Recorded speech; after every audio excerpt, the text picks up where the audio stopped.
সুপ্রিয় দর্শক, আজকে আমি কাপ পুডিং বানিয়ে দেখাবো, তাও মাত্র 1 মিনিটে। এর জন্য আমি যে কাপে পুডিং বানাবো সেই কাপে 2টা ডিম ফেটে নিচ্ছি। 2টা ডিম ভেঙে নিলাম। 3 টেবিল চামচ চিনি দিয়ে দিয়েছি। এবার একটি কাঁটা চামচের সাহায্যে ভালো করে ফেটিয়ে নিচ্ছি। বাচ্চারা ডিম বা দুধ খেতে চায় না, আপনি চাইলে সহজে এই পুডিংটি বানিয়ে ঝটপট দিয়ে দিতে পারেন। সামান্য ভ্যানিলা এসেন্স দিয়ে দিলাম। আপনারা চাইলে ভ্যানিলা এসেন্স না দিলে এলাচও দিয়ে দিতে পারেন। এলাচের ফ্লেভারটাও খুব ভালো লাগে। আমি এখানে 1 কাপ দুধ নিয়ে নিয়েছি।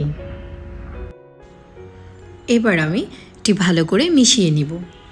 বাচ্চারা দুধ এবং ডিম খেতে চায় না, যদি আপনি ঝটপট 1 মিনিটে এই পুডিংটি বানিয়ে দিতে পারেন তাহলে দুধ এবং ডিম দুটোই ওদের খাওয়া হয়ে যাবে। ভালো করে মেশানোর পর আমি এটি মাইক্রো ওভেনে জাস্ট 1 মিনিট গরম করে নিব, যেভাবে আমরা তরকারি গরম করে নিই। দেখতেই পাচ্ছেন 1 মিনিট পর কত সুন্দর পুডিং সেট হয়ে গেছে। আপনি চাইলে ওইভাবেও খেতে পারেন অথবা ক্যারামেল বানিয়েও খেতে পারেন।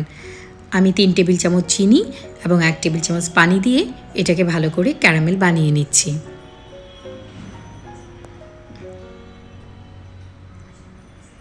আস্তে আস্তে চিনিটা গলে গেছে এবং সুন্দর একটা ক্যারামেল হয়ে গেছে।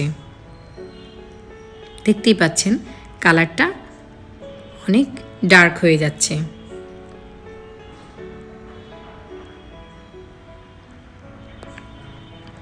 এই অবস্থায় গরম গরম ক্যারামেলটা ওই পুডিংয়ের বাটির উপর কিংবা কাপের উপর আপনি ঢেলে দিতে পারেন। এই ক্যারামেলের কারণে পুডিংয়ের টেস্ট অনেক বেশি ভালো হবে। আমার আজকের রেসিপি যদি আপনাদের ভালো লাগে, আপনাদের উপকারে আসে, আমার চ্যানেলটা সাবস্ক্রাইব করবেন আশা করি। লাইক, শেয়ার, কমেন্ট করে আমাকে সাপোর্ট করবেন। আর বেল আইকনটা বাজিয়ে দিলে সবার আগে ভিডিও নোটিফিকেশন আপনি পেয়ে যাবেন। আমি একটু ক্যারামেল দিয়ে ডেকোরেট করে নিচ্ছি, এটা অপশনাল। খাবেন যখন ভালোটাই খান।